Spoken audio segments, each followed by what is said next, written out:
Hello student, এই ভিডিওটো মই ক্লাস 10 ৰ ষ্টুডেণ্টসকলৰ বাবে আপকামিং হাফ ইয়াৰলি এক্সাম 2025 ৰ প্ৰতি লক্ষ্য ৰাখি অসমীয়া বিষয়টোৰ সম্পূৰ্ণ সিলেবাসখন আগবঢ়াবলৈ লৈছো। আশা কৰোঁ ইতিমধ্যে তোমালোকৰ ফাৰ্ষ্ট ইউনিট টেষ্ট সকলোৰে ভালে হৈছে আৰু ইয়াৰ পিছতে আমি হাফ ইয়াৰলি এক্সামৰ বাবে প্ৰিপাৰেচন কৰিব লাগিব যদিও আমাৰ সামাৰ ভেকেশন চলি আছে। তো তোমালোকে সিলেবাসখন নোট কৰি ল'বা আৰু কোনোবা যদি নতুনকৈ আহিছে আমাৰ চেনেলটো সাবস্ক্ৰাইব কৰি নটিফিকেশনটো অন কৰি ৰাখিবা। তো এইখন হৈছে সেবাৰ গাইডলাইন অনুসৰি প্ৰকাশ পোৱা হাফ ইয়াৰলি এক্সাম 2025 ৰ সিলেবাস হয়। তোমালোকে দেখা পাইছা ইয়াত অৱশ্যে 6 মাহিলী পৰীক্ষা আৰু শিক্ষান্ত পৰীক্ষা মেট্ৰিক পৰীক্ষা অথবা প্ৰি টেষ্টৰ বাবে ইয়াত সিলেবাসখন দি দিছে। কিন্তু এই ভিডিওটোত আমি 6 মাহিলী পৰীক্ষাটোৰ ওপৰতে লক্ষ্য ৰাখিম। এতিয়া প্ৰথমতে তোমালোকে দেখা পাইছা গদ্যাংশৰ 1 নম্বৰতে দিছে উদ্যোগী হওঁ আহা ভাৰতীয় সংস্কৃতি। এই দুটা পাঠ আহিব 6 মাহিলী পৰীক্ষাত অৰ্থাৎ হাফ ইয়াৰলি এক্সামত। নেক্সট আহিলে ইণ্টাৰনেটৰ তিতা মিঠা অৰুণিমা সিনহা। এই দুটা পাঠ আহিব 6 মাহিলী পৰীক্ষাত।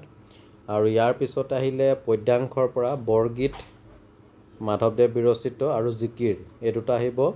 এইখিনিতে তোমালোকক জনাও যে তোমালোকে বৰগীতৰ দুটা লক্ষণ বা বৈশিষ্ট্য চাই যাবা। এইটো আহিয়ে থাকে, এটা কমন কুৱেশ্যন হয়, ৰিপিট হৈ থাকে আৰু ইতিমধ্যে ফাৰ্ষ্ট ইউনিট টেষ্টতো আহিছে। তাৰপিছতে জিকিৰ ইয়াৰ পৰা তোমালোকে চাবা আৰু এই দুটা পদ্যাংশ আহিব হাফ ইয়াৰলি এক্সামত।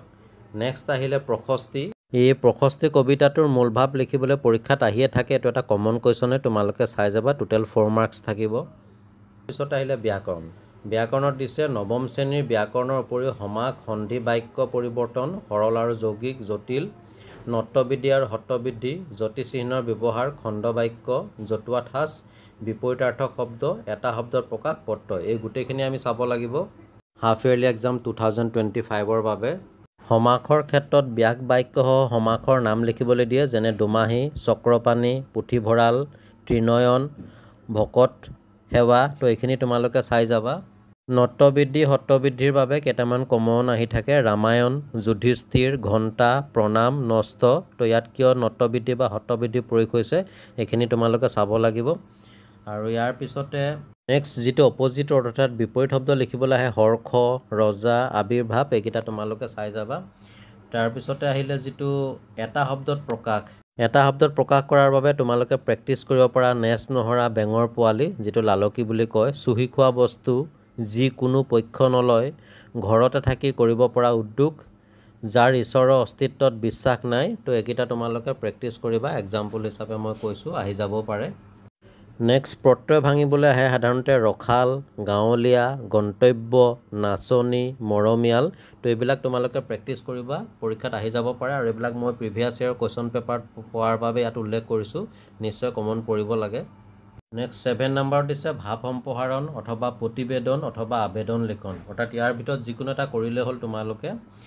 আৰু ইয়াৰ পিছত আহিলে ৰচনাৰ বাবে তোমালোকক মই কেইখনমান কমন দি দিছোঁ, তোমালোকে প্ৰেক্টিছ কৰি যাব পাৰা। তোমাৰ প্ৰিয় গ্ৰন্থ অসমৰ কুটিৰ শিল্প পৰিৱেশ প্ৰদূষণ আৰু ইয়াৰ প্ৰতিকাৰ তোমাৰ প্ৰিয় সাহিত্যিক ইত্যাদি, এইখিনি তোমালোকে প্ৰেক্টিছ কৰি যাবা। নেক্সট 9 নম্বৰত দিছে দ্ৰুতপাঠত সাধাৰণতে অসমৰ কিছুমান জনগোষ্ঠীৰ বিষয়ে লিখিবলৈ আহে চমুটোকা, যেনে দেউৰী বড়ো তিৱা মটক। অৱশ্যে ইয়াত তোমালোকক অৰ বুলি দিব। নেক্সট আহিলে অপঠিত গদ্যাংশ, তো এইখিনি আহিব পাঠৰ বাহিৰৰ পৰা। তাৰপিছত আহিলে গ্ৰুপ বি বৈকল্পিক, অৰ্থাৎ গদ্যাংশৰ কথা উল্লেখ কৰিছে। ইয়াত তোমালোকৰ আহিব প্ৰাচীন ভাৰতীয় শিক্ষা, এই পাঠটো আহিব হাফ ইয়াৰলি এক্সাম 2025ত। আৰু পদ্যাংশৰ পৰা আহিব ধৰ ঝাৰু ধৰ ভাই। তো অম্বিকাগিৰি ৰায়চৌধুৰী বিৰচিত ধৰ ঝাৰু ধৰ ভাই কবিতাটোৰ মূল ভাৱ লিখিবলৈ আহিয়ে থাকে, এইটো তোমালোকে ভালকৈ প্ৰেক্টিছ কৰি যাবা। এবাৰ গ্ৰুপ বিৰ ব্যাকৰণত দিছে নৱম শ্ৰেণীৰ ব্যাকৰণৰ উপৰিও ভুল বাক্যৰ শুধৰণি উপসৰ্গ বুলি ক'লে সাধাৰণতে উপসৰ্গ কাক বোলে বা উপসৰ্গ ব্যৱহাৰ কৰি শব্দ লিখিবলৈ আহে। তাৰপিছতে আহিলে অনুসৰ্গ সমাৰ্থক শব্দৰ বাবে তোমালোকে প্ৰেক্টিছ কৰিব পাৰা চৰাই নদী কিৰণ জননী কিতাপ পৃথিৱী ইত্যাদি, এইখিনি তোমালোকে চাব পাৰা। আৰু লাষ্ট আহিলে পুৰণি শব্দৰ আধুনিক ৰূপ, অৰ্থাৎ কিছুমান পুৰণি শব্দ দিব, সেইবিলাকৰ আমি বৰ্তমান আধুনিক ৰূপটো লিখিব লাগে। তো ইয়াৰ বাবে তোমালোকে প্ৰেক্টিছ কৰিব পাৰা চোৰ জাহাকো কেনে কিশোৰ ভৈলা ইত্যাদি, এইবিলাক তোমালোকে চাই যাবা, লগতে আৰু বাকীবিলাকো চাবা। গোটেইখিনি মিলাই আমাৰ টোটেল 100 মাৰ্ক হ'ল, যিহেতু ইণ্টাৰনেল এছেছমেণ্ট অসমীয়াত নাথাকে।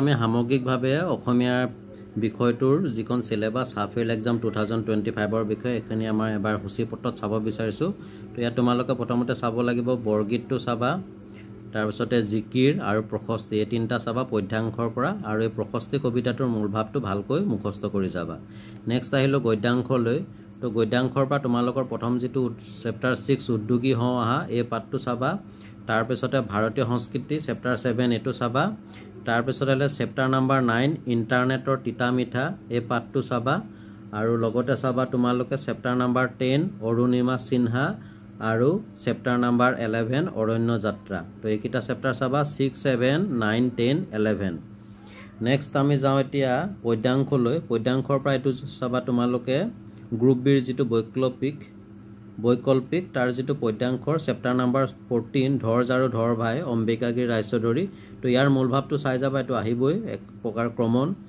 আৰু লাষ্ট তোমালোকৰ পদ্যাংশৰ আছে প্ৰাচীন ভাৰতীয় শিক্ষা যেটো 16 চেপ্টাৰ নাম্বাৰ 16 হেমচন্দ্ৰ গোস্বামী বিৰচিত এই চেপ্টাৰটো ভালকৈ চাই যাবা তো ডিয়াৰ ষ্টুডেন্ট এয়া আছিল দশম শ্ৰেণীৰ অসমীয়া বিষয়টোৰ আগন্তুক 6 মাহিলী পৰীক্ষা অৰ্থাৎ হাফ ইয়াৰলি এক্সাম 2025 ৰ সিলেবাস তো তোমালোকে এখিনি ভালকৈ নোট কৰি লবা আৰু লগতে তোমালোকৰ ফ্ৰেণ্ডলৈ শেয়াৰ কৰিবা ভিডিওটো যাতে সকলোৱে সিলেবাসখন পায় আৰু ইয়াৰ পিছতে মই বাকিবিলাক সাবজেক্টৰ সিলেবাস একাধিক্ৰমে আগবঢ়াই যাম তো তোমালোকে যদি কোনোবা নতুনকৈ আহিছা চেনেলটো সাবস্ক্ৰাইব কৰি নোটিফিকেশনটো অন কৰি ৰাখিবা যাতে এনেকুৱা ধৰণৰ ভিডিওবিলাক তোমালোকে চাই থাকা আৰু বাকি মোৰ যিখিনি সাবস্ক্ৰাইবাৰ আছে সকলোখিনিলে মোৰ ফালৰ পৰা শুভেচ্ছা থাকিল 6 মাহিলী পৰীক্ষাৰ বাবে হাফ ইয়াৰলি এক্সামৰ বাবে তো চাই থাকিবা আৰবি লাৰ্ণ কাম এন্টাৰটেইনমেন্ট আন এটা ভিডিওত তোমালোকক পুনৰ লগ পাম আজিলৈ আহো ধন্যবাদ